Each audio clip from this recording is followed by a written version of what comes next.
Should I like do a dance? Should I sing "O Canada"? No, just take out your maple leaf flag and wave it around a bit. Should I show my tattoo? Do you have a tattoo of a maple? Oh wait, No, I don't. that'd be awesome. But yeah, Chug a bottle of maple syrup. That sounds disgusting. I might die if I do that. Do it for the vine. Vine's, okay. but the vine's dead.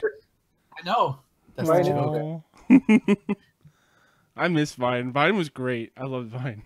I discovered Vine like this is great. Oh, they're shutting it down. I literally discovered Vine the day they were shutting it down. Like, this is the worst. It's like shit. Ben figured out Vine. We have to take it down now. Watermelon. I don't know why. There's one guy who did this watermelon thing, and I was like, this is pretty funny. All right. I'm recording though. I just hit record for me. Microphone fell down, so that's great. I'll turn this up a bit. Okay. Hello, everyone. Welcome to the Charge Shot Gamescast. Each and every week, best friends gather around and talk about the news in gaming. This week, I have Justin getting married, so he's not on the show. But congrats. Hi, everyone. Thank you. Such a great impression, Lo. How's it going? It was actually quite terrible. I'm pretty good. Doing pretty well. I just got to build everyone's confidence for impressions, and then we'll get more on the show. Yeah, there we go. We also had the self-proclaimed marvelous one, Ben. Look, I'm just saying Sonic Forces is not as bad as people say. That's all I'm saying. Oh, boy. That's all I'm saying. You just jumped right in, didn't you? Yeah, I'm going in. I'm going in. And we have a very special guest this week, Jacob McCourt. Hi, that's me. Hello. Thanks for having me on. You want to tell everyone where you're from? Yeah, so like you, I'm from the Great White North. I host a podcast called the Left Behind Game Club. It's a podcast that you were on a few weeks ago. Yeah. We play older games. We talk about them. We played games like Shadow of the Colossus. We played Wind Waker. We just recently played Costume Quest. And our next game is going to be Luigi's Mansion. So you can check that out at leftbehindgame.club. Thanks again for having me on. Yeah, no problem, man. I remember me and you talking specifically on Twitter for the first our first interaction together, because it's a weird thing up in Canada. We have a roll up the rim, and do you remember this? Yeah, yeah. And for some reason, Twitter moments put you in their moments for versus the teeth versus the fingers. Yeah, so I made this video. It was like 45 seconds long, and I was just like, roll up the rim is essentially a contest where you roll up a coffee rim in order to win prizes in Canada. And I'm like, don't use your teeth, use your hands and show the people the right way. And I got kind of internet famous for a second, but micro internet famous. Yeah. And that video actually got me a job, which is Really? the wildest part. That's crazy. Yeah. A radio station up in Canada found it and started talking about it on the air. And I basically found it and said, hey guys, I make videos like this all the time. Why don't I make videos like this for you? There you go. And got a job from that. That's pretty sweet. Yeah, that was exactly my pitch. He's like, yo, I make these videos. You like them? Hire me. That's perfect. Nice. I love it. I actually changed my method now, thanks to you. I don't use my teeth anymore. I use my fingers. Yeah, hey, your parents paid lots of money for those teeth, I'm sure. So yeah, last week was pretty great. It was really hectic. A lot of people came in and we had a really fun time just drinking.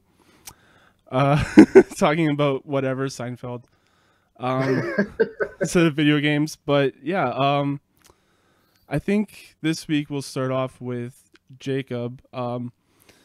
We haven't done this in a very long time. We haven't had guests on and done topics, but Jacob wanted to talk about something really cool, passionate to my heart, passionate to Ben's heart, and that's wrestling. No, I'm kidding, but I mean, we could talk about wrestling if you want. No, we'll save that for maybe later. Maybe we'll throw in a few wrestling references because some really cool stuff is happening. But you sent out a video to us about live streaming on Twitch. Yeah, so as someone who just started live streaming myself in the past 2 months, it's hard. It's hard to build an audience. So when I saw this video that the BBC put out, I was I would say angry about it. So it's a video where a host from the BBC goes, hey, we're going to see how big of a Twitch streamer I can become in the next 30 days.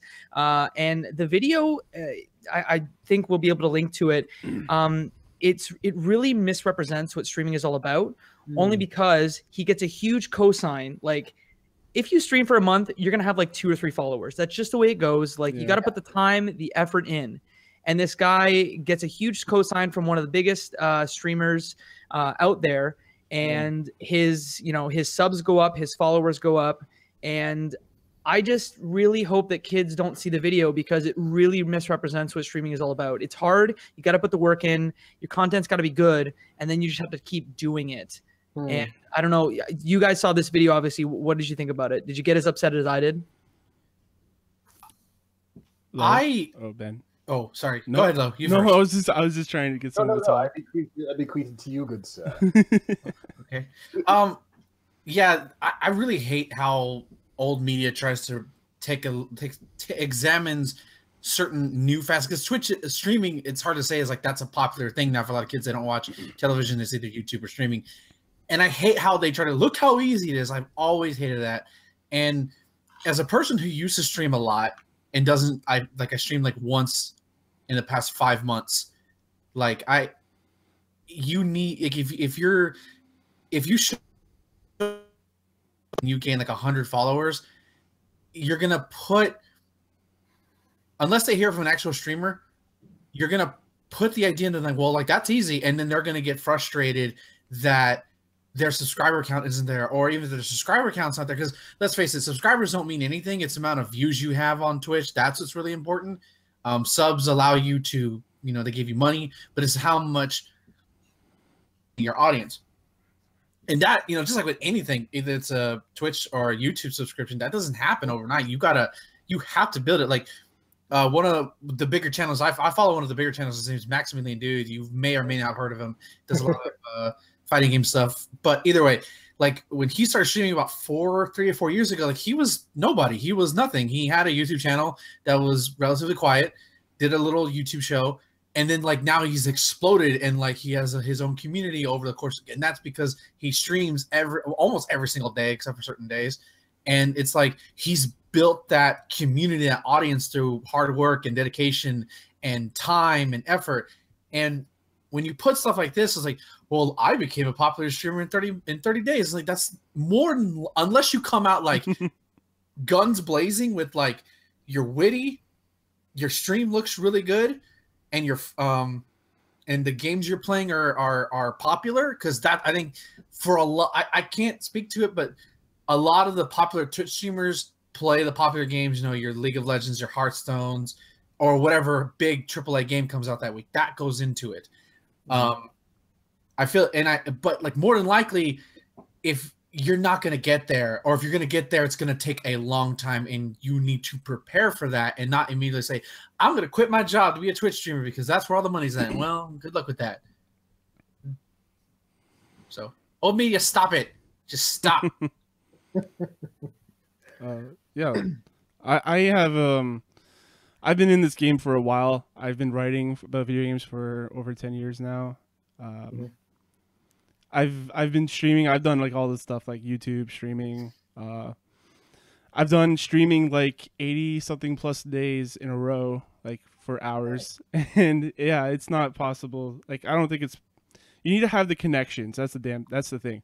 And even if this was just like a bloke, as they call it in the BBC or the United Kingdom, he has the backing of the BBC to like say, like, to go out to somebody and like, hey, I'm doing this documentary thing for the BBC. You want to like come on and like try and help me? And of course, people would want to jump to that because that's a big market. Like that'll get a lot of eyes. Yeah. Yeah.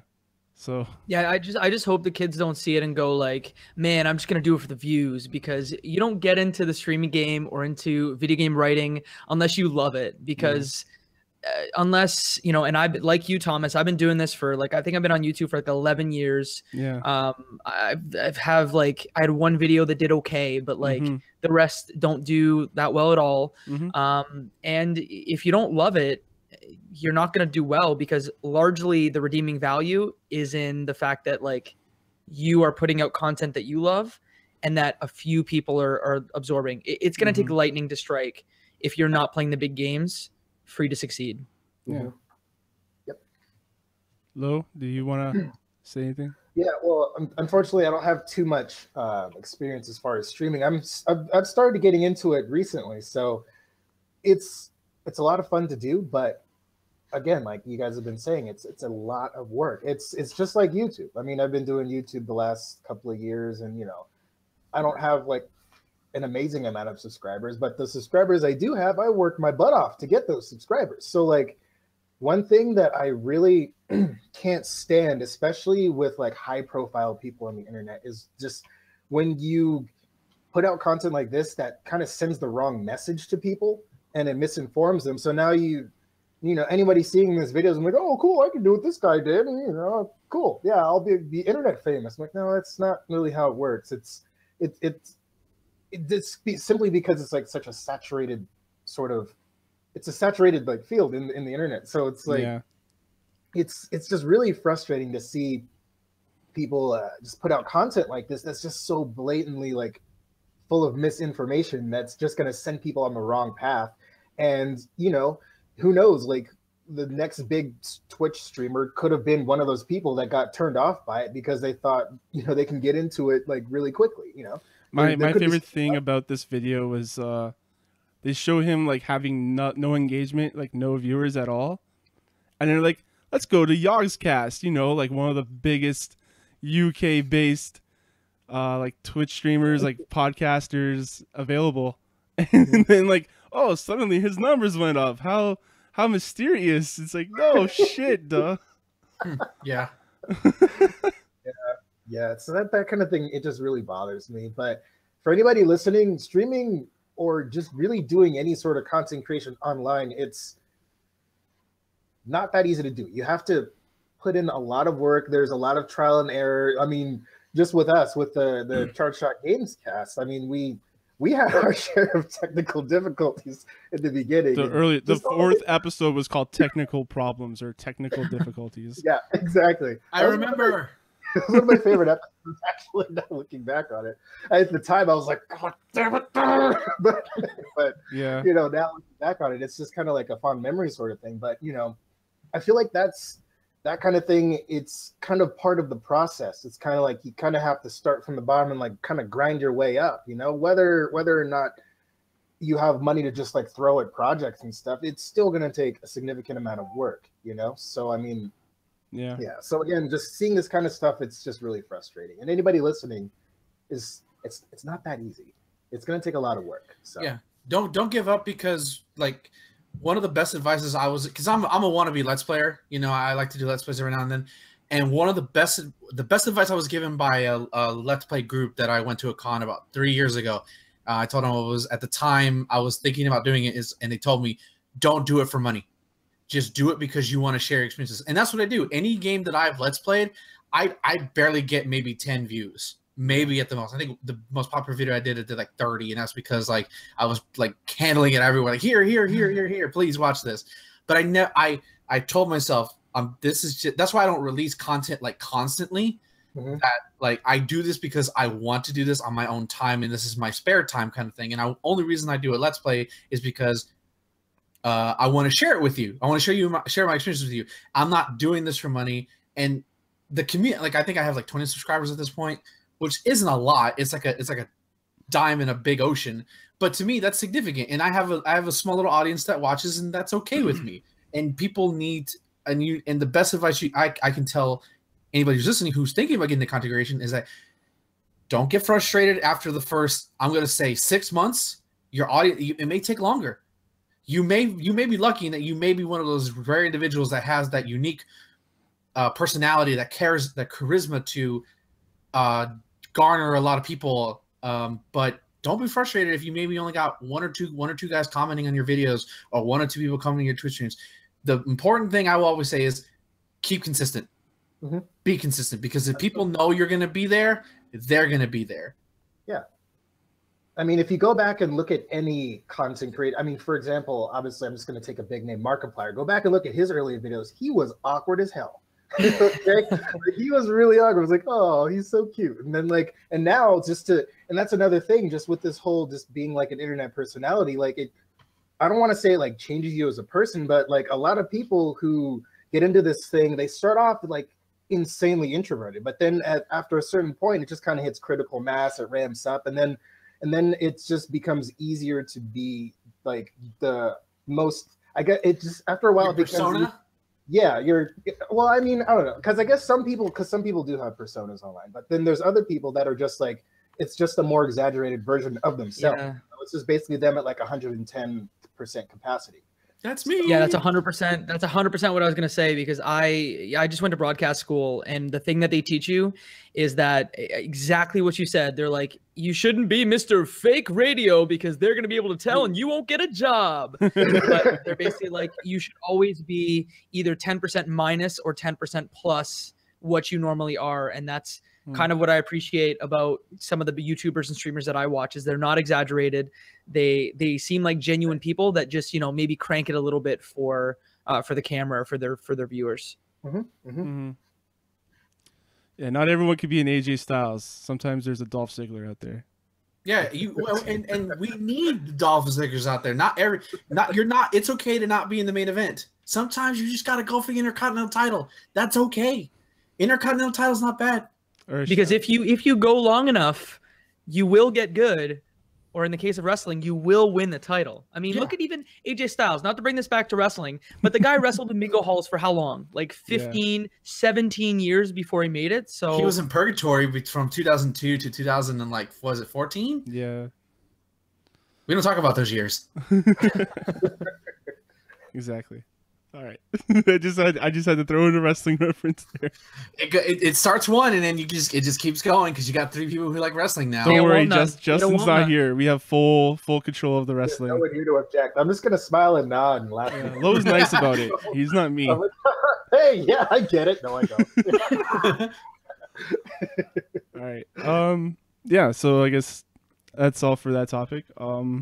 Jacob, what have you been playing this past week? So like, I'm like the weirdest game player, right? Because this podcast I have to always play old games. Yeah. So this week I've been playing a lot of Costume Quest 2. We played Costume Quest 1, so I'm like, I'm gonna check out the second game. And I don't know if you guys have played either Costume Quest game, but yeah, like, I played both. I have it on my Steam library. I want to play because it looks so cute. It is the cutest game. I have like a huge crush on all things that Double Fine does. Yeah. And Costume Quest 1 like felt a little bit like it was being like pulled together right at the last minute, and it was just like super lucky that it turned out as well as it did.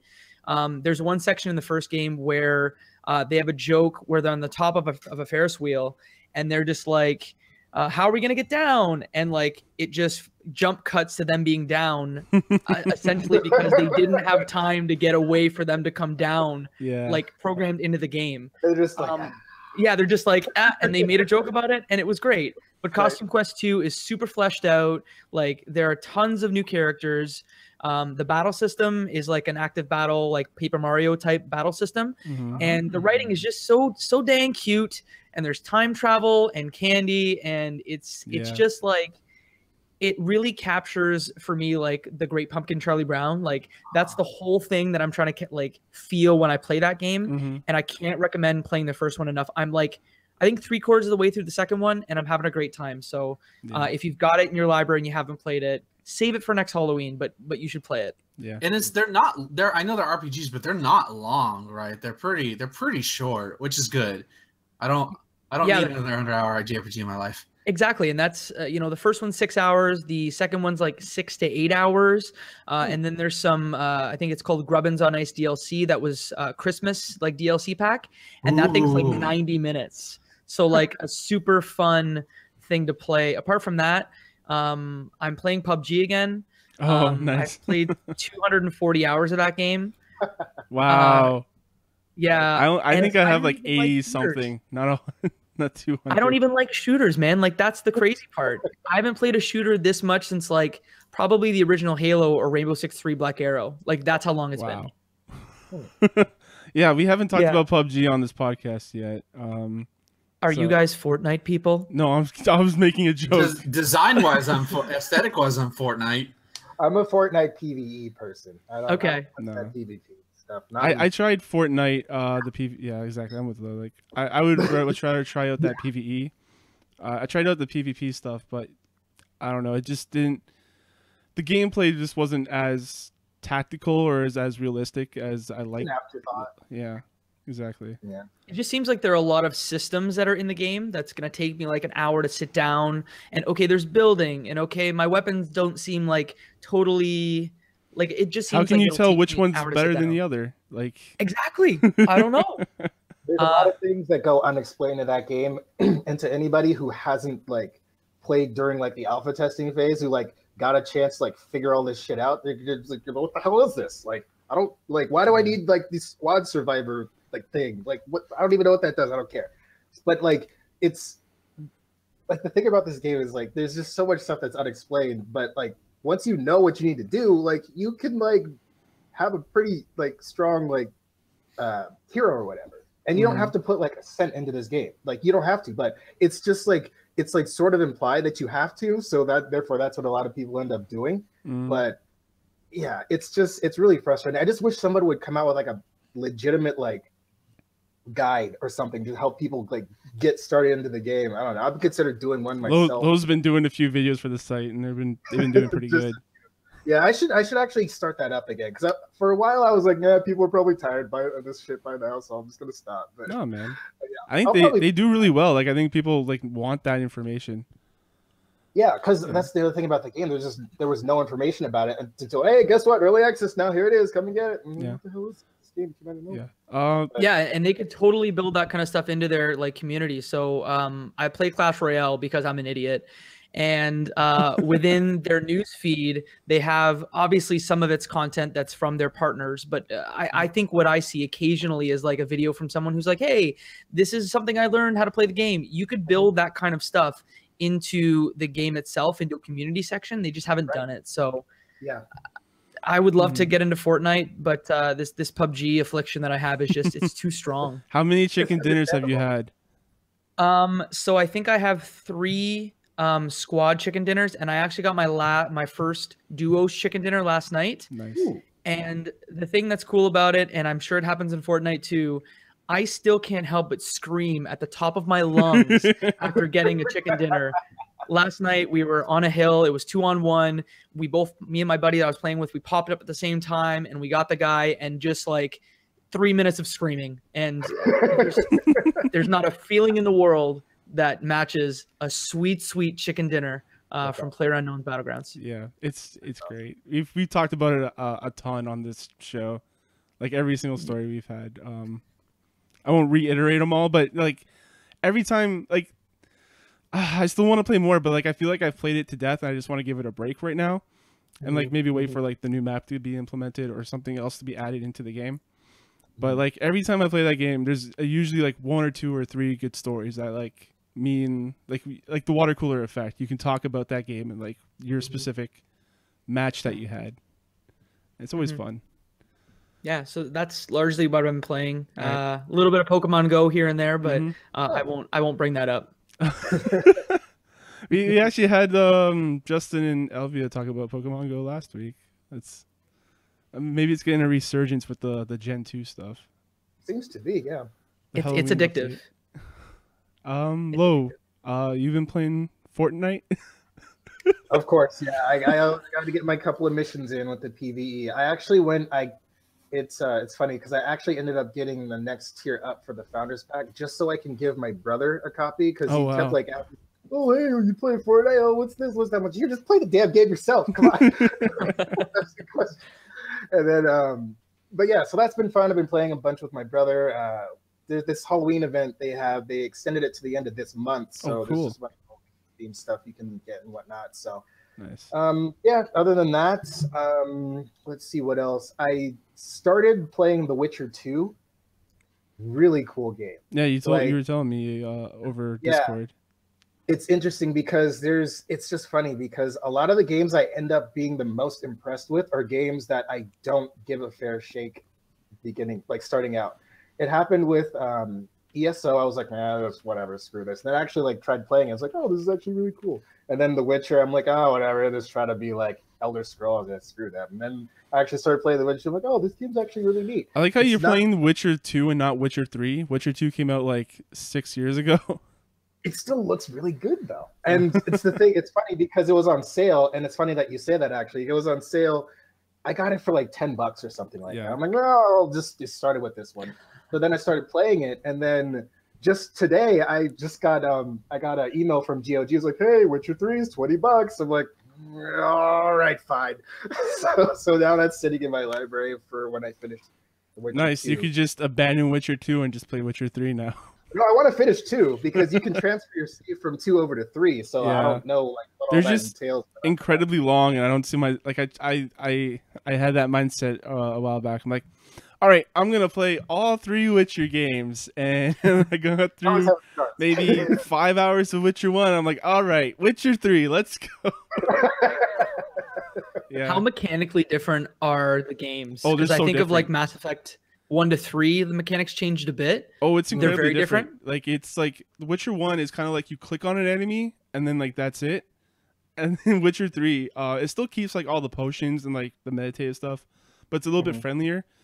But it's a lot more action oriented. Like you're playing an action character game. Well, not really, but like you can switch stances. It has all the different like crossbows that are available. There's so many different things that are going on. More Like streamlined, bombs. I guess. Sorry? It's a little more streamlined, I guess. Just a little bit more friendlier. Like it feels like you're actually having an impact on the combat rather than clicking on an enemy. Right. That's cool. It's like going from KOTOR to, I don't know, not Bayonetta, but a little bit. It's like from going from Mass Effect 1 to Mass Effect 3? I guess so, sure, why not? Yeah. Kind of, I not would say really. 1 to 2, just because of how better the shooting was in 2 compared to 1. Yeah. Speaking of Mass Effect, I've been playing Mass Effect Andromeda for some reason. Oh yeah. I picked up EA Play Access thing on my Xbox because I figured, hey, I want to get that new, or not, I don't want to get, but I want to play a little bit of NHL 18.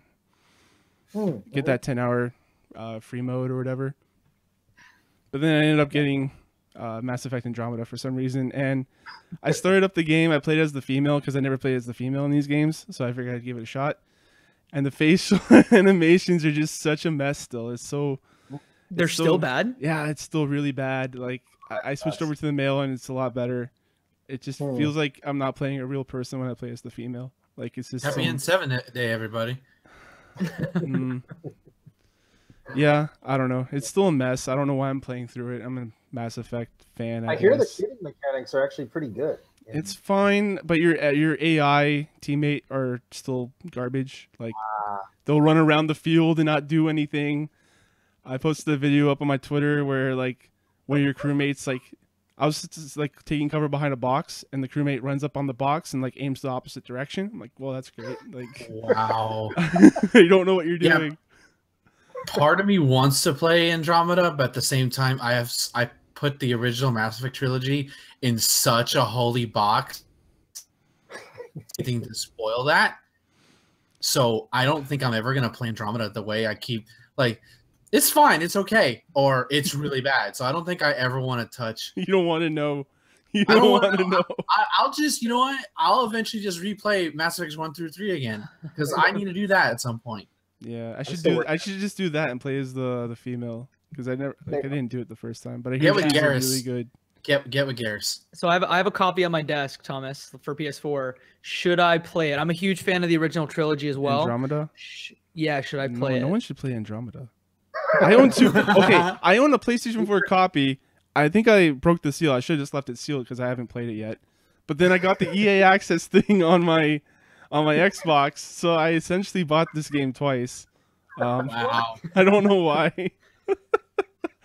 I spent $20 on the physical and like 30 on that EA Access thing. So we're probably better off waiting for Anthem to come out because that might hopefully. Anthem looks better. cool, man. It does look really cool. I want to see. I just hope it doesn't get like massively downgraded. Like I'd be okay with like a little bit, but not like massive. Like I want it to still look pretty, you know. Yeah. I don't know. I'll probably still like. It's the game that took over Cuphead, where I'm just like lying in bed and like comatose, and I'm just going through it because Nice. I need to go to sleep. Other than that, I've been playing more Destiny 2. I finally beat the game. I'm on that grind now for higher gear, and That in-game grind. it's such a grind. Like it really is such a grind because it's got there's weekly tasks and then dailies on each different planet, and I want more weekly tasks because I blow through those super instantly. Mhm. Having the inclusion of the factions is really nice. You could pick a different faction. I don't even know what they are. I just picked one based off what my dad picked. He was like, New Monarchy. I'm like, okay. And then I think he joined the Future War Cult like after that. And I was like, what are you doing? On a secondary character. I was like, well, whatever. Future War Cult is the best sounding one of them all, though. That does sound pretty cool. Yeah, it sounds like I was talking to my dad. He's like, he says Future War Cult sounds like a wrestling thing. I'm like, yeah, it's like the NWO of Destiny 2. You sound like a really local garage band. FWC. That sounds like a legit acronym. Oh man. Yeah, so that's been my thing. I really enjoy I don't really enjoy the grind. I enjoy it and I hate it at the same time because it takes forever. I'm like, oh great, 265 gear, 265 gear, 265. I'm like, just give me something that gets me to 270. Like, god damn it. Part of you likes it. Part of you likes it. Part of I love being treated like a piece of shit.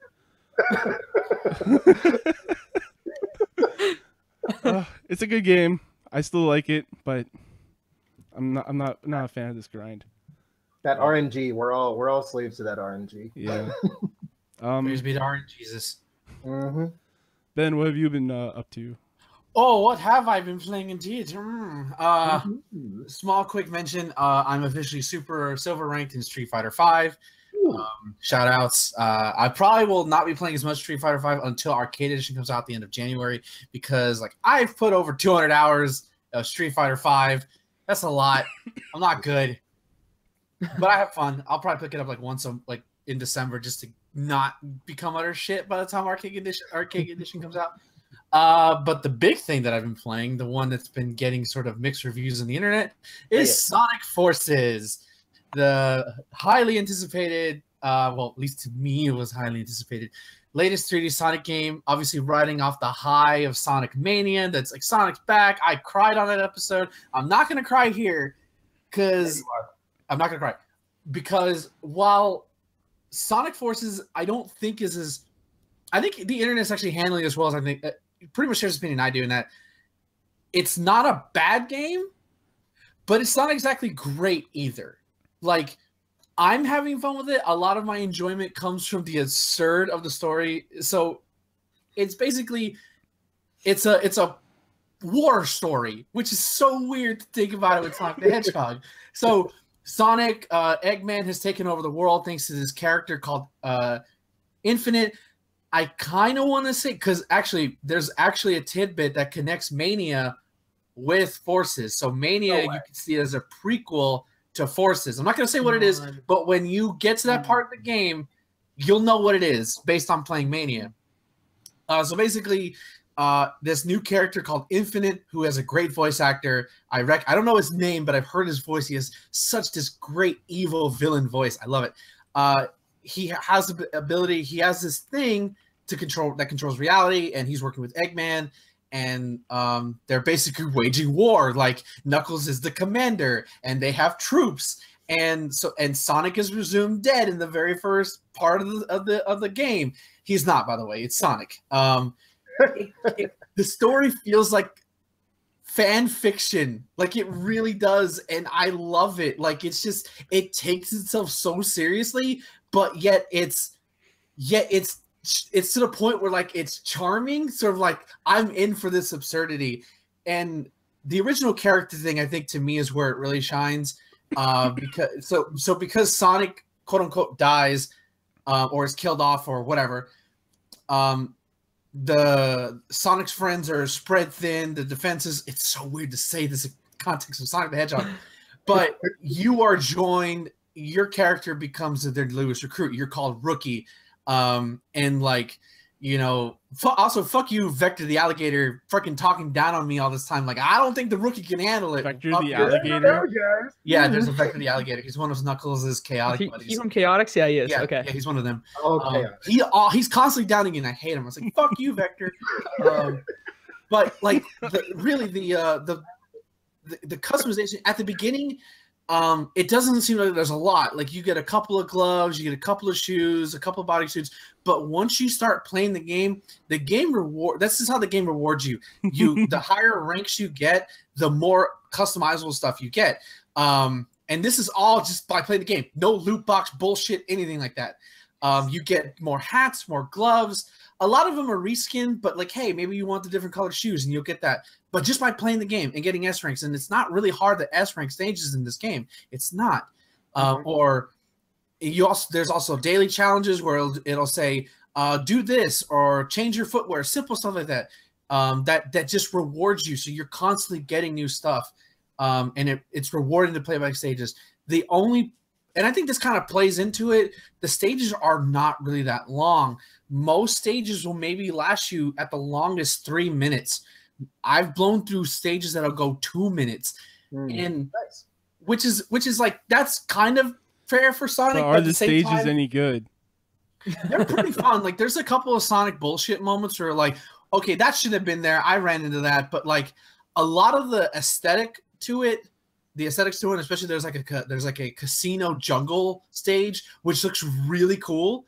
But they're just too short. Like, and what's weird is that the music is really good too. And that's not weird, but like a lot of it's vocal tracks. It's not just like straight up, you know, classic Sonic guitar riffs from the Adventure series. It's like actual vocals that feels like it's part of like this cheesy war movie. Like, it's weird. This game is weird. I think Hoobastank does the theme song for this. Do they not? I honestly don't know. I thought it was still Crush 40 because they've been doing something. I think it's Crush 40 and the lead singer from Hoobastank that do the main theme. Okay.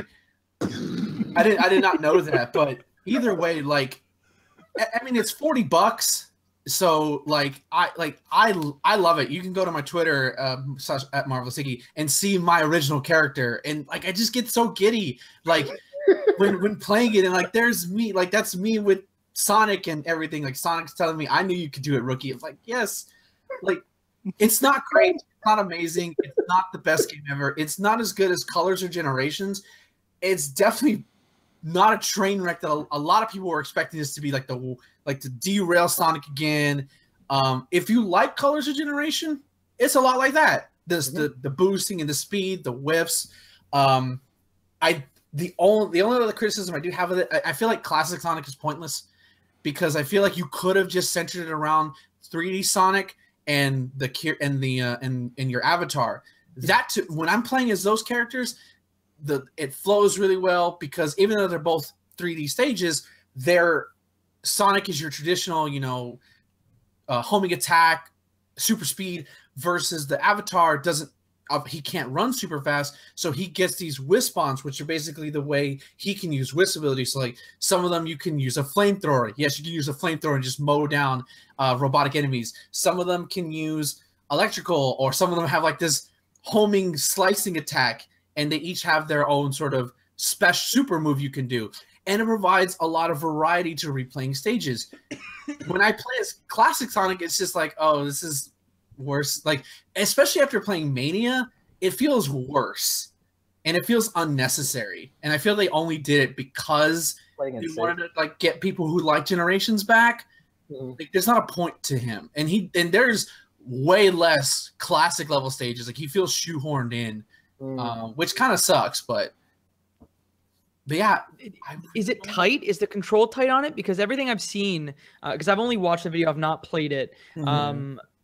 Does it control tightly? Because that was my worry with those 3D Sonic games, is that the control on it's a little loose, and that obviously it's not going to be the same as 2D Sonic. But how does it control? To me, it controls the best when it's in the 2.5D.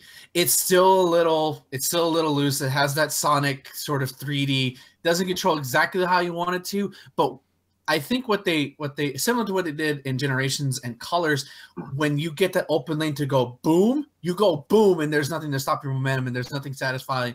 There's not a better feeling than boosting through a stage and just knocking down enemies. But when it slows down, you have to do platforming. That's when sort of the awkward. It's not awkward, but it's definitely not like say precise, like say Mario Odyssey, which is its comparison is going to be against. Or even Sonic Mania, like yeah. Well, Sonic Mania is strictly 2D versus like it's still pseudo 3D even when it's in 2.5D. So I was just comparing Sonic games this year that came out. Yeah, exactly. It's definitely not as tight as that. Sonic Mania is definitely tighter. So yeah, I mean, I love it. Like I was effing giddy. I haven't played it in 2 days just because I've been kind of obsessed with getting moons in Mario, and I've been going, one more moon. No. Well, I mean, it's right over there. One more moon. One more moon. Yeah. One more. What time is it? Oh shit! It's 3 a.m. Oh fuck. But yeah, no. Like Sonic Forces is at $40, and I think it's actually going to get a Black Friday deal for even somewhat cheaper too. Oh, nice. So if you're curious and have extra money, try it out. Create your own original Sonic character. It's not perfect, but it's not. Some people are saying it's a train wreck. It's not a train wreck. Nah. But I'm not gonna lie. I did like start to yell and shout when I saw the connection between Mania and Forces. That's cool that they did that. Yeah, it's a thing you won't notice at the beginning. It's about closer towards the end. But when you'll hear it. I'll give you a hint. It's a sound. When you hear that sound and you've played Mania, you know what it is. You're gonna go, oh, that's what that is. So there's that. Yeah, that's and of course I've been playing Odyssey. I've been getting a lot of moons. I think I'm like at 500 or 400. Oh wow! I need to go back. I need to go back to Odyssey now that I'm probably gonna just play Destiny maybe once a week and then play Odyssey for the rest. I tried out Call of Duty World War II, at least the campaign version. And the only thing I have to say for that is that the campaign is really bland. Like, there's nothing. Oh, so Call of Duty. Hey, last year's was really good. Last year they had a really great campaign. Advanced Warfare was a really good campaign. Huh. Was that the King Harrington one last year? They all blend together for me. It was the Ethan, the robot. Nope, you lost me. It was basically the Wing Commander plus Call of Duty game. Yeah. Oh, that was Infinite then. Okay. Yeah, okay. that was really good. This year is just like it's really bland. There's really nothing new that they're doing with World War II. It's kind of like if you watched Band of Brothers or you played Brothers in Arms or any of the older games. Like there's really nothing new there. It's the stereotypical like Southern boy and the nerd and the jock, and they're like becoming best friends while they're killing Nazis and yeah, I don't know. It's kind of disappointing. Like I stopped playing it for a while now. I don't know if I'll ever finish it. And I've finished off all the other Call of Duty games, so that's saying something. Although it's like really popular, it's like outsold last year's game by like twice the amount already, which is crazy. Well, the fans hated Infinite, so they really hated it. I know. They're dumb. They don't know good campaign games. They put a lot of effort into Infinite, from what I understand. It seems like I said, like the campaign was really good. Like there was a moment in space where like you're stranded and all there is that you and Ethan's like trying to save your life and he's a robot and you're like there's crazy stuff like that happened in Infinite that no one cared about, I guess. Anyways, that's my piece on World War II. Bad War. Did you play the multiplayer at all? Not yet. I've heard people are having like really tough issues with multiplayer, like getting in. I think that's not gonna be fun for a game like that. Yeah, Jake has been complaining online like every day about how crappy the multiplayer is. So, wow. Yeah. I'm trying to think of anything else I play. Like I've dabbled here and there in some other stuff, but Destiny 2 has been the main thing. Oh yeah, I also wanted to say for Sonic Mania, I kind of stopped playing that game after I had to do the weird like orb thing, like you circle around the orb and have to jump. That level just pissed me off so much I stopped playing. That's 100% where I finished. 100% where I dropped off. Second so to last annoying. level, right? Yeah, it was so annoying. Like I just said, you know what, screw it. You're right there. You're at the end of the game. Beat the game. You're right there. It's too annoying. Screw it. Go be Supersonic. Go find the Chaos Emeralds. It'll make the stage easier. No. No. That sounds like a bonus stage from Sonic and Knuckles, the orb thing. Yeah, it's actually those same. I think it's this, not the same one, obviously, but the concept is. Also, the same. the sound is super annoying. I was playing it on my TV, and my dad's sitting there playing whatever he's playing, and he's like, "Can you turn the TV off?"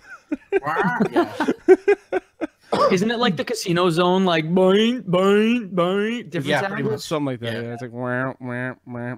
We've all got different noises for it, but we all know what we're talking about. All right. Let's head on into the news. So Insert news tune. insert news tune.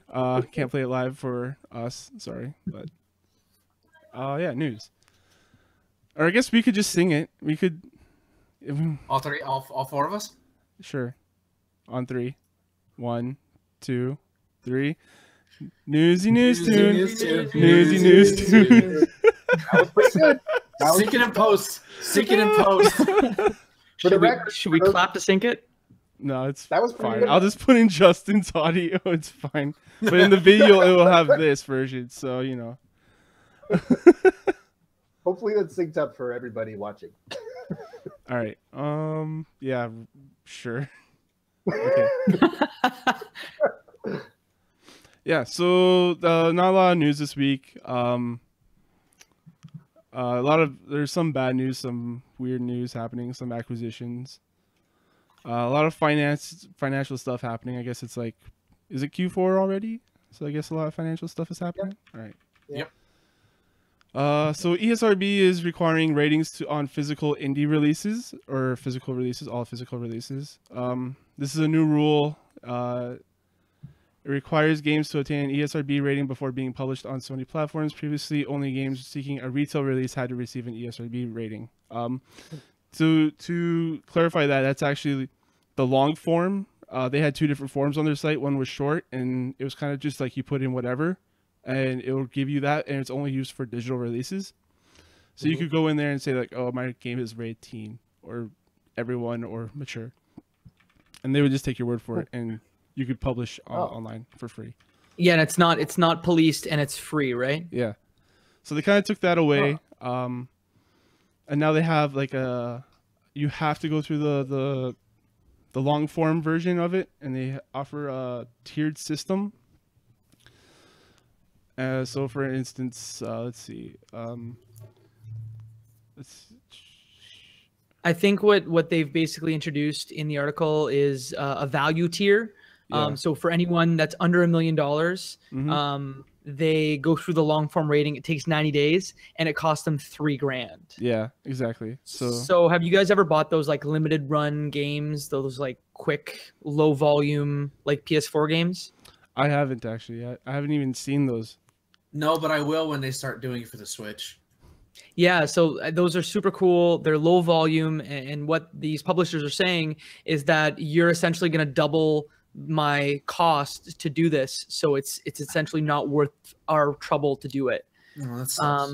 Yeah, it does. It really does. Yeah. Because I like having physical copies. Like I have Cave Story physical. I have Binding of Isaac physical. I'll get. There's another indie game. There's several. Like Axiom Verge is out physical on the Switch. So it's like that sucks. Yeah, I think there's a couple of companies out there saying that like they're kind of gonna stop making physical copies. One that was listed there was Special Reserve Games, the guys who made Ruiner, which that looks pretty cool. I want to check that one out. But yeah, limited time run. I think that's what you just said, right? Yeah, the company that I've looked at is, I think they're called Limited Run Games. Yeah. And if you read into some of the comments, you know how they usually say like, don't read the comments. Yeah. Well, this is Game Sutra. They actually have good comments.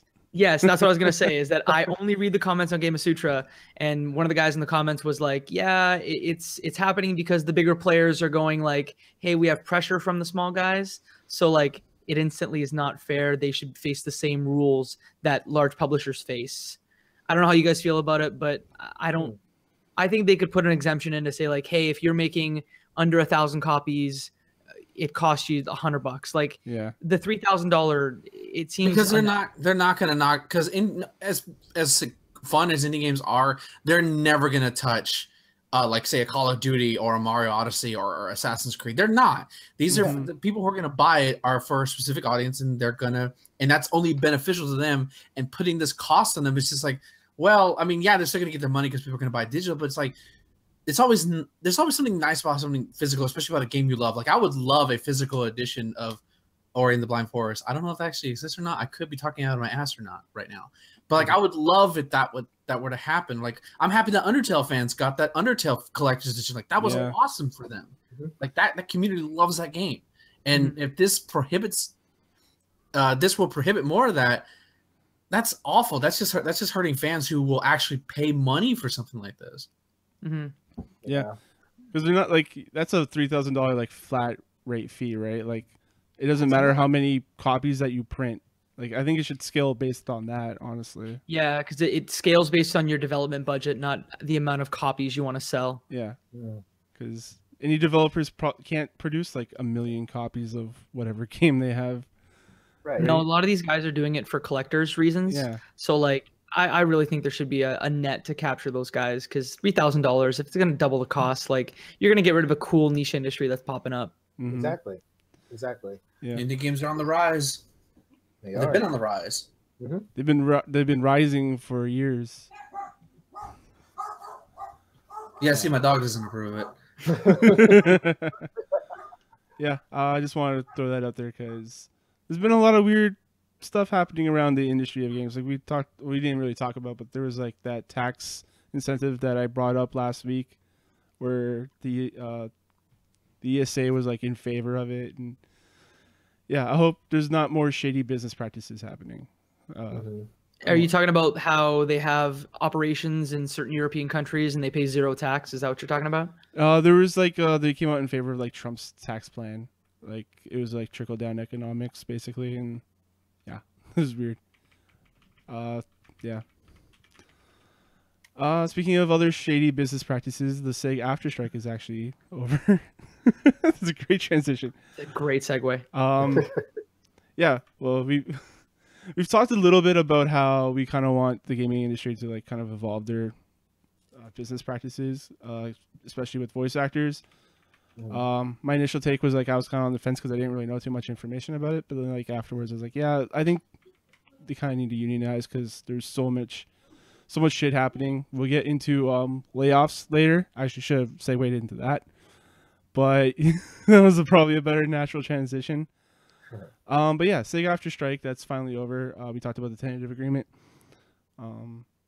Apparently 90% of the voice actors that were striking were in favor of this agreement. There were 720 people that were affected by the strike, the voice actors. We talked about how the agreement was based on their bonuses, and they'll be required to perform. Okay, so they're going to be like in the knowledge of. They're going to be in the knowledge to. Fuck, I'm like sick and like my brain is cloudy, so that's my excuse of being weird.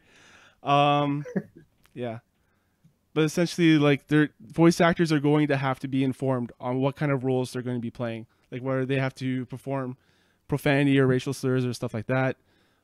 Which I thought was like super fucked up that they didn't, like they were not allowed to like know that before going in. Like, yeah, that's crazy.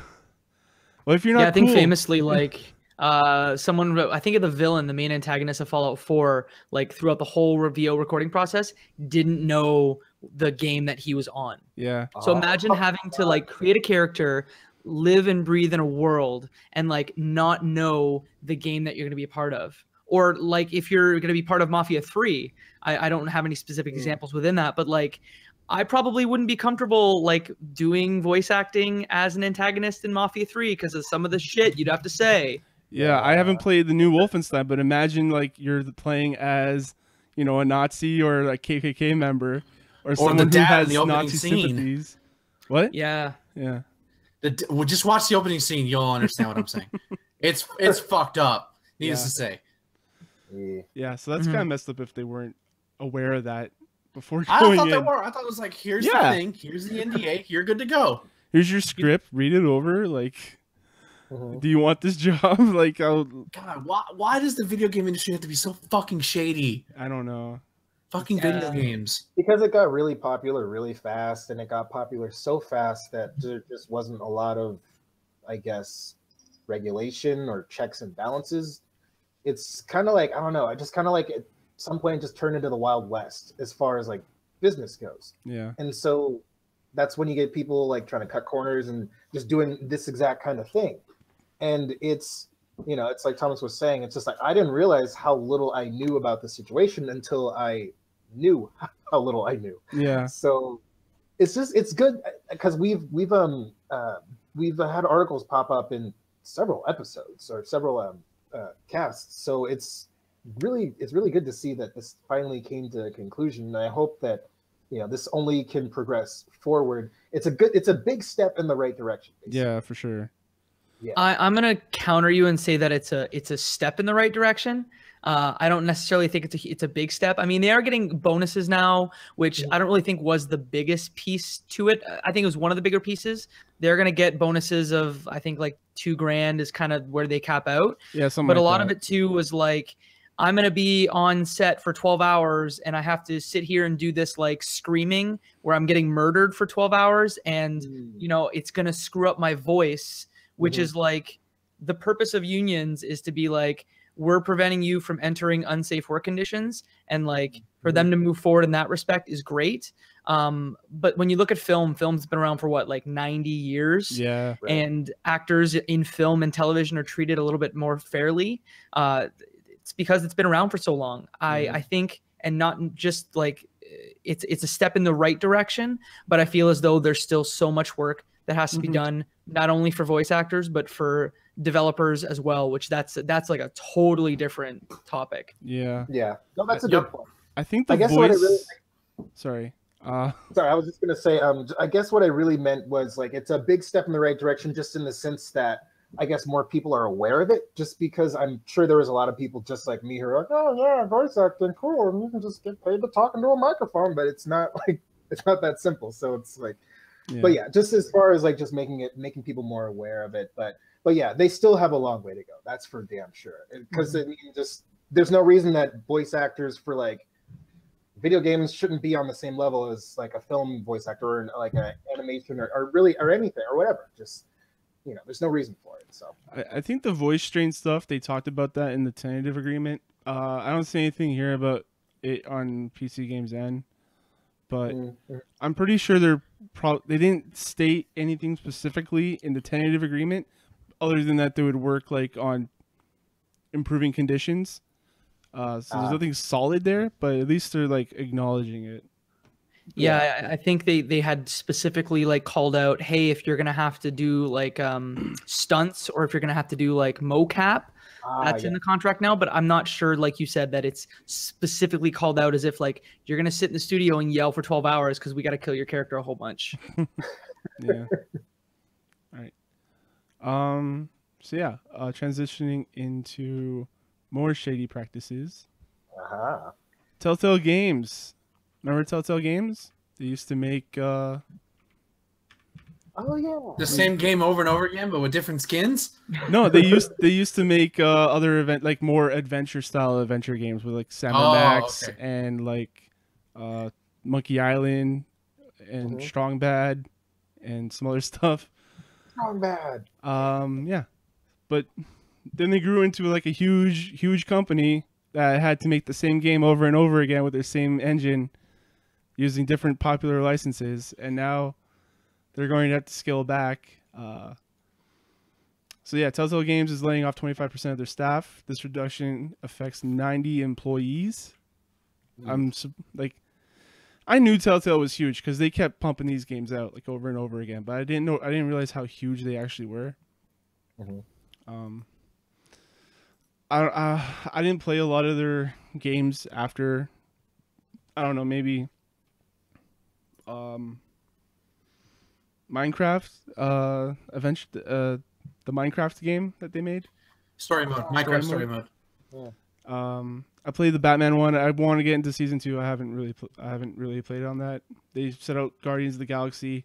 I noticed that they haven't done a lot of season 2 of the games that they've done, so that kind of like made me question like how they're actually doing. And now we kind of know what's going on with them. Nobody's buying them anymore. Everybody's sort of seen like Walking Dead. It was like, oh, yeah, that's all I have. I haven't played it, so I can't really speak to it. But I know a lot of people really liked the Walking Dead Telltale game because of what it did. Yeah. But then, like I said, like I wasn't joking. Like it's the same game, but with reskin, and you're only gonna like it if you have an affinity towards that franchise, unless it's Minecraft, because everybody loves Minecraft. But I don't know. Like that's awful though. Like that it's cost people their jobs because they've pigeonholed themselves really into this one type of game. And now, I mean, it had to happen eventually where people were just tired of it because not only were they doing the same game, they were coming out so frequently that it never gave people the chance to breathe. Like I think you had Batman, the Batman Telltale game, and then what was it? Either a few months later or several months, within a year, you had the Guardians of the Galaxy Telltale game came out, and it's like, okay. Yeah, I mean, like, there's not a lot of cross promotion between Batman and Guardians of the Galaxy unless you're like a comic book nerd. But even then, like, even if you like Batman and you wanted to do Guardians of the Galaxy 1, you may not do it because, well, I know what I'm getting. I'll just wait for the Steam sale, or I won't get it all because I'm not satisfied with the product anymore. Yeah, I think this is an effect of them just growing too quickly. Like they just grew to a point, like they grew too fast. They took on too many projects at the same time. Allow me to put on my tin hat here for a minute. There you go. So they use their own engine, like they have their own proprietary engine, Telltale Tool, I think is what it's called, and they've been using that for every single game that they've ever made, ever since 2000, like the early 2000s. And if you've played any of those Telltale games, you know that there's like jank to all of them. Like there's just a little bit of jank. The game's being held together with duct tape. It just works, right? The John Riccitiello, formerly of EA, he's now the CEO of Unity, and he's now on the board at Telltale. And one of the reasons they've stated, again, this is like the layoff is awful. I feel nothing but terribly for those affected. But one of the reasons they stated is that they want to move. Basically, they want to take technology that's out there and they want to implement, I think the quote is, move internal development of more proven technologies that will fast track innovation in its core products. So if I was a betting man, I would imagine that in 2 or 3 years from now, all their games will run on Unity or some other like engine that's out there. Which isn't bad because Unity, while it gets a bad rap, I mean, Ori and the Blind Forest is made off of Unity and Cuphead was made off of Unity. So it could be good. It could be interesting. They just need to change the gameplay up. Yeah, that's what they need to do. And when you use Unity, you don't have to have 40 or 45 or 50 bodies at Telltale, developing engines and tools. You can just call up Unity and go, hey, we need help with your game. Can we pay you money to come and help us out? It's a terrible business thing, and I feel terribly about it. But I feel like that's what it is. If I was a betting man. Yeah, that worked well for John Romero. Trying to call up and get that Quake engine going. That's a great thing to point out because I think that's probably a really good. That's a really good chance to. It's a really good chance for that to happen. There, God damn it. I'm gonna take my tin hat off now. All right. Yeah. What I didn't like about the Telltale games is that they kind of moved further and further away from the adventure game style and went a little bit more in choose your own direction. So it kind of took out a lot of the gameplay elements that actually made it worthwhile. Like me and Lo are going through adventure games now, and they took a lot of that puzzle solving element out, and it was just like, make a choice. Oh, you made a choice that killed a person. Congrats. And then they're like, these are the choices that other people made. Yeah. Or if you ask a question like, Lo, how do you feel about chips? Or Lo asked me, Ben, how do you feel about chips? I don't like them. Lo will remember this. Lo will remember that. Yeah. And then like close up. Yeah, exactly. That's a great close up. I haven't even played Minecraft Story Mode, but I know, like, I will play it eventually because it seemed cute from the first episode I saw of it. But the writing's like the writing of those games seem fine. Voice acting hit or miss. Some of them are fine, some of them aren't. But it's really that engine and that gameplay that's just really lacking on their games. Press X to play specs. All right. And with that, we'll transition into... Well, I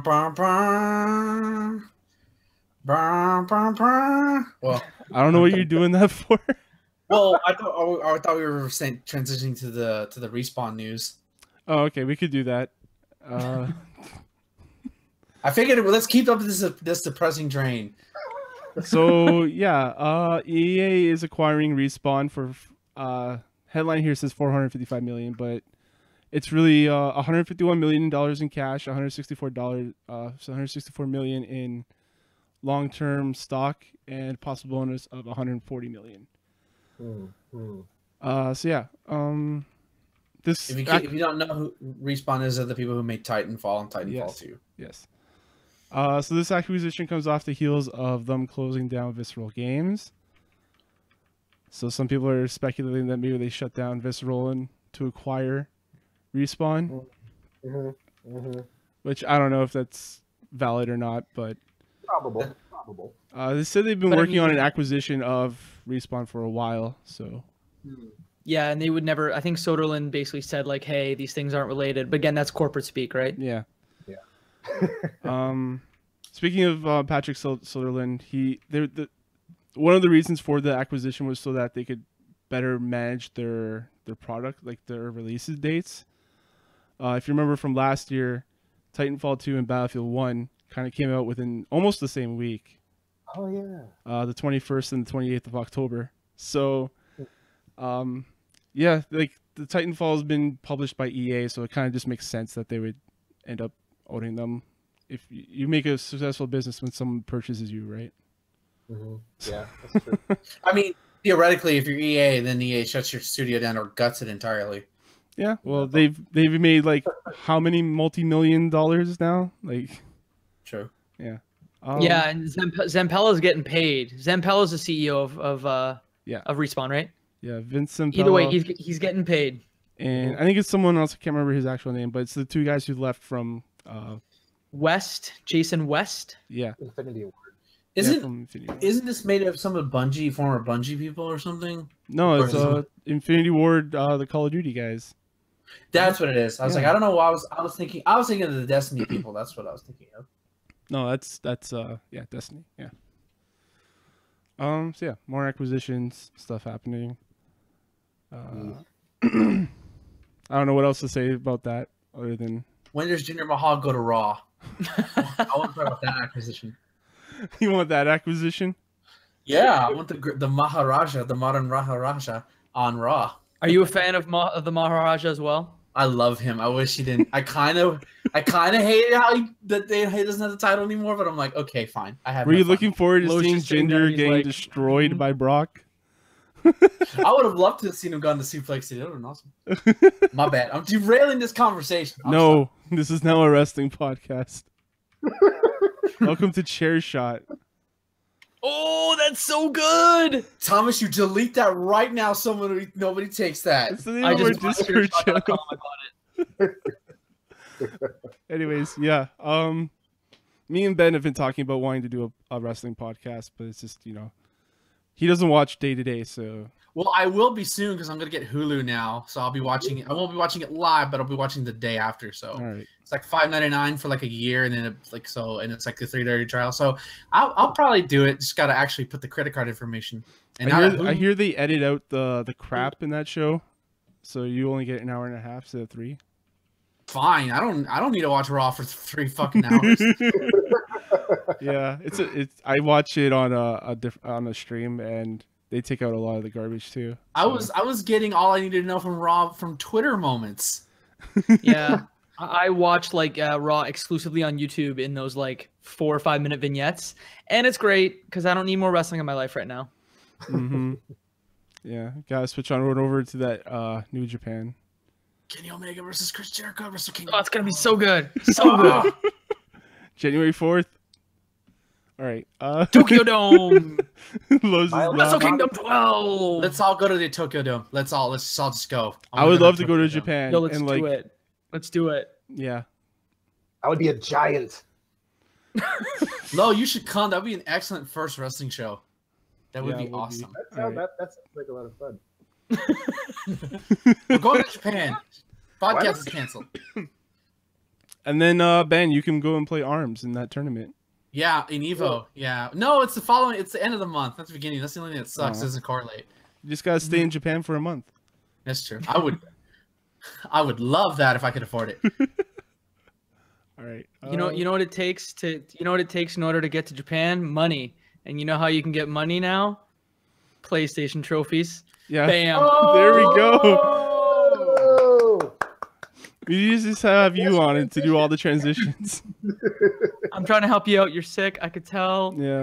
You needed the help there. All right. That So yeah. was solid. Hopefully you have like thousands and thousands of platinum trophies in order to cash them out to go to Japan. Because Sony is now rewarding you with the Sony reward system. Essentially that you can cash out trophies for real money. This policy is only available in the US for now. I'll give you the breakdown of how many points you need in order to translate into dollars. So every 1,000 points you get gives you $10, which is, I think that's pretty decent. But here we go. Here's the breakdown. So 100 silver trophies equals into 100 points.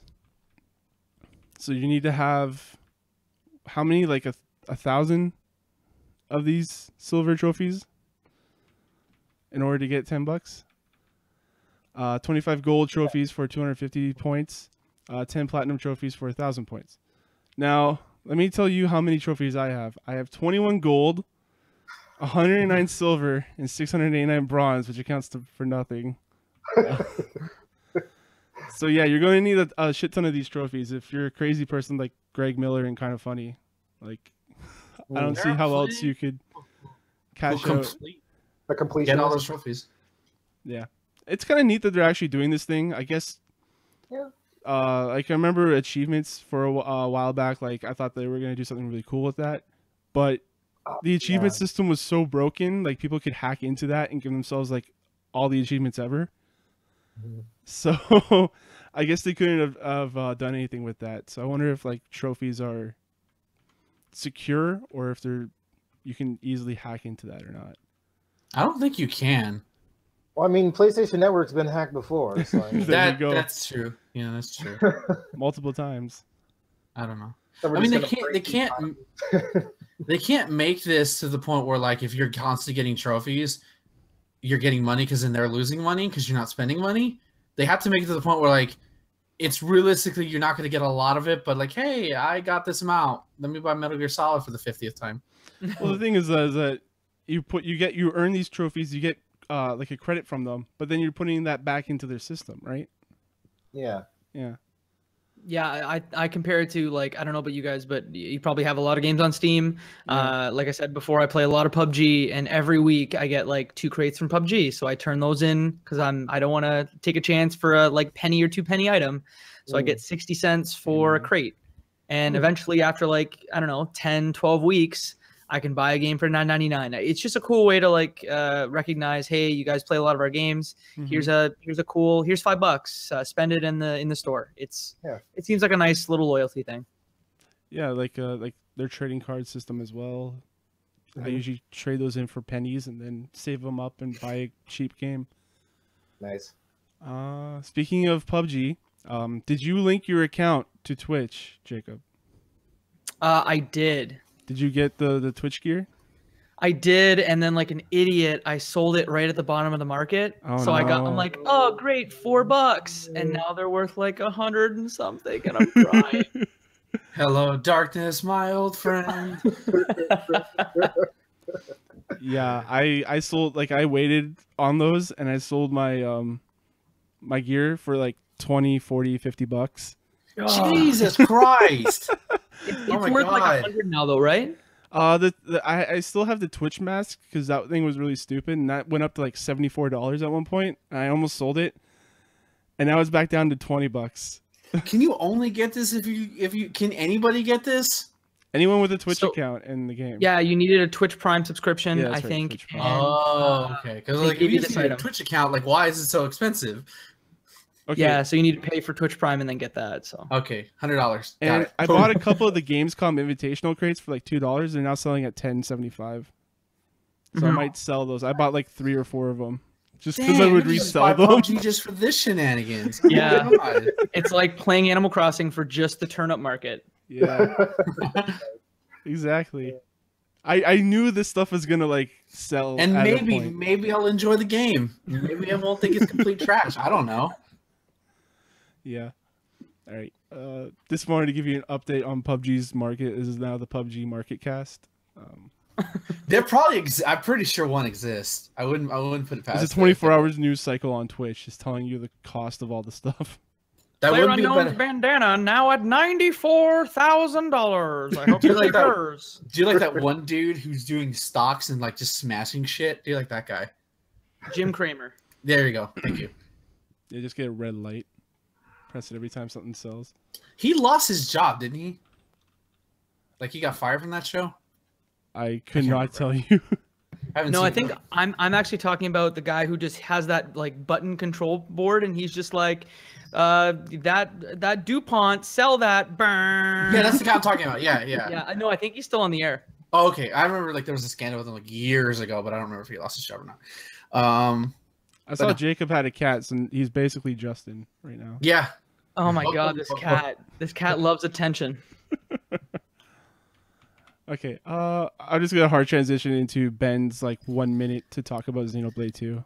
Yeah, so in case you're not aware, Xenoblade Chronicles 2, the highly anticipated sequel to Xenoblade Chronicles 1, comes out. Actually, will come out December 1st of this year. And they had a little mini direct going into it. I'm not going to go into everything because there's a lot of information to go over, and you can watch the direct for a lot of that.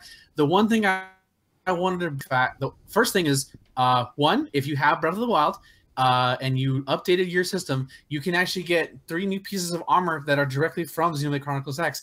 Now, and it actually looks pretty. It's pretty dope. It's free content. I've already done it. They're not hard to find. They're pretty easy landmarks on where to get them. It's actually pretty cool because you'll actually have to. What happens is you look towards the sky, and a red meteorite will come down. And it'll do like a mini explosion. And so in my head canon, Xenoblade Chronicles and Breath of the Wild are in the same universe because it literally comes in the sky. So there's that. So if you have that, if you have Breath of the Wild, it's a free update. Go grab that new armor. It looks stupid as hell, but it's free armor. I don't know if you can power it up, though. I haven't done that yet. Next thing up is that, say you heard the European or English voice acting for Xenoblade Chronicles, and you were, say, not impressed by it. Well, good news for you. Similar to Fire Emblem Warriors, there will be a day 1 DLC, a free DLC, being able to get the Japanese audio. So yes, if you want to just play it in complete Japanese, the option is going to be there for you. So there's that. But the biggest thing I wanted, and the game goes into a lot of the battle system, how the blades work. It's very complicated. That being said, as a person who's played Xenoblade Chronicles and Xenoblade Chronicles X, do not be intimidated by this. It is, once you get into it, it's very, very fun. The bigger thing I wanted to talk about was the fact that this game will actually be launching with a season pass. Yes, a season pass. Another game, and this is, I think, the second game Nintendo's done that this year, especially for a big Switch title. It's already, you can purchase it now. It's available now. Also, you can preload Xenoblade Chronicles 2 right now, so that way on December 1st, whenever it unlocks, you already have it. I'm not doing that because I have the collector's edition pre-ordered, and I want that sweet, sweet box. So here's what you get, and it's $29.99. Here's you at the beginning, obviously, starting in December, you're just gonna get some in-game items, some early stuff to help you for your journey. Then you're gonna get starting in January, you're gonna get new quests, and in spring 2018, a new rare blade, and then a new challenge mode in 2018, and then this is the big thing, which probably won't come out to almost a year later. which is the new story and adventure. This is all for $29.99, and similar to Breath of the Wild, you will not be able to purchase it as of right now. You will not be able to purchase this separately. You can only purchase this as one big bundle. I'm excited. I will not be purchasing the season pass for it because if you haven't, how many of y'all have actually played Xenoblade? Have touched any of the newer ones? It looks like Phantasy Star Online to me. It kind of is, but like the thing is about like new content. It's like Xenoblade Chronicles by itself was a 100-hour game for me, and I barely did any side quests. Oh wow! Like it's huge. These although from the direct basically said this particular game is not going to be as big as Xenoblade Chronicles X. That was the Wii U one. It's going to be a lot smaller and smaller. I mean, if you've seen any of the trailers, you can see just how expansive it is by itself. But they're going to have a lot more in between areas. They're going to be more in depth areas, so a lot more stuff you can go into. I'm conflicted about the season pass because I don't know if I want a lot of that stuff. Like, it's hard to say, similar to Breath of the Wild season pass, of what we didn't know, like what all this stuff is going to look like. I don't know what this rare blade is. I don't even know if I'm going to like the game. So I encourage people to not buy this only because we don't know anything about it. Other than that, you're going to get some new game stuff and a hard new challenge. Like it's so vague. Like in the story mode stuff, it's not going to come out to a year. So theoretically, I would say wait till we hear some more information and then buy it. It's $30. And also, if you don't have the collector's edition, the collector's edition does not get you the season pass. So if you paid $100 for the collector's edition, you're going to pay another $30 for the season pass. So just put that in mind. I want to say about it, I'm super excited for this game. I'm pretty much just going to disappear into a closet and just play Xenoblade Chronicles 2 for as long as I can, because I played the hell of it when it was re-released for the new 3DS. I love Xenoblade Chronicles X. Never beat it because it got a little too grindy for me, but I still love it. Like I really want to beat it at some point. And I'm really glad that like what made me really excited when they said it was going to be it's not pre-purchase is that it's officially coming out, because I was so worried that this game would be delayed because of how huge it is. That is okay. It's going to get delayed till January or February. I was preparing myself for that, but no, it's definitively coming out December 1st, 2017. Get on that JRPG hype train. Don't be intimidated by it. It's a very big world, but it's very fun, and the stories are usually really engaging. I would say Chronicles is one of the better modern RPGs in recent memory. And it does, if you're not a fan of turn-based, it's not really that. It's very active time, very I wouldn't say cinematic. What was that? I was just saying, yeah, like it's not turn-based. It's not turn-based. It's very action. More like Final Fantasy 15 kind of thing. Kind of, yeah, but not as fast. That's the only thing. It's not as quick as that, but it's definitely very energetic and moving, and a lot of very cool-looking creatures. Like the world. Just looking at your trailers, the world feels alive, and you feel like you're walking through a planet, like a living ecosystem. Versus like some games, even Breath of the Wild didn't really have that. Like, or I mean, granted, there's a story reason for that, but I encourage you. If it's a very niche game, I know a lot of people are not going to pick this game up, considering it's only speaking to a certain amount of fans. But hey, you got a Switch, you take it anywhere, buy it, please support the franchise. That's all I really have to say about it. All right, that's been Ben's minute on Xenoblade. It's a good JRPG series. What was the name of that project to bring? Remember how there was 3 Wii games that didn't come out in North America, and the original Xenoblade was one of them. Do you remember the name of the project? You know what I'm talking about, though, right? Yeah. That the only reason we even got Xenoblade because of that project, and now it's like a beloved. It's so crazy because like that game was on obscure as hell, and then Shulk gets put in Smash Brothers, and then boom, Smash Bros. We get 2 new games. You get shirtless Shulk, and then like all the copies fly off the shelves. Yeah, he's really feeling it. I was really hoping for a port of the first one to the Switch, or actually, before even 2 came out, they announced 2 at the Direct last January. I was just hoping for a port of X. Like I was just preparing for that. So to get a sequel to the first game, bring it on. I'm excited. It was called Operation Rainfall. That's Thank what you. There you go. I hope that helped. It says here Xenoblade Chronicles, The Last Story, and Pandora's Tower were the 3. I still haven't played the other 2.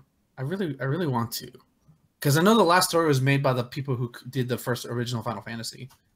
Oh, really? Mm-hmm. It's like Hironobu Sakaguchi, the composer Nobuo Uematsu did the music and everything. So it's like OG Final Fantasy guys working on. I feel like game. I've heard of these games before. You probably see me in your GameStop a lot and just never bought them. Yeah, or maybe I was thinking of the Lost Odyssey instead. I don't know. I had a hacked Wii, so like I would just always browse the internet looking for ISOs.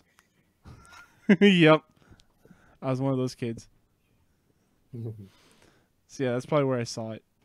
Yeah, I guess that's a show. Like, there's no more news unless you guys want to just vamp about how awesome Kenny Omega versus, or how awesome it's going to be to see the Beast. Oh man, I don't even know what they're gonna do with AJ versus the Beast. 2 former IWGP Heavyweight Champions going head to head. Has that ever happened before in WWE? I think this is the first. I think it is. No. Chris Jericho never won that belt. No, I think this is the first time it's ever happened. Isn't there like some weird lineages? Isn't like MVP an IWGP champion? Like, there's a weird maybe MVP. I don't know. Yeah. Wait, really? Was he in New Japan? Was he in New Japan ever? I don't think so. He's always been in the Americas, as far as I'm concerned. Man, I haven't heard of MVP in the longest time. I liked him. I thought he was pretty good, but yeah, he wasn't bad. He was a good wrestler. Yeah. I like this theme. I like this theme song. Montel Vontavious Porter. Oh God, such a great gimmick too. Yeah. Before he left, he had a great feud with The Miz. Yeah. I really love that feud. Yo, guys, MVP was the first IWGP champion according to Wikipedia. The first one ever. I feel like you made that up. I edited Wikipedia just to make that happen. Yes. Leave it there. See how long it lasts. All right, guys. I think that's going to be a show for tonight. Thanks, Jacob, for coming on out. If you want to plug your stuff again, go ahead. Yeah, you can find me at Jacob McCord on everything. You can find me streaming at jacobstreams.com. And our podcast, Let Behind Game Club, is on Google Play, Stitcher, and Apple Podcasts. Great. Low. Y'all can find me on Twitter at Nero the Hero, N3R0, THEH3R0. You can also find me on YouTube at Nero the Hero, just with letters. I upload videos sometimes. I've been thinking about doing more.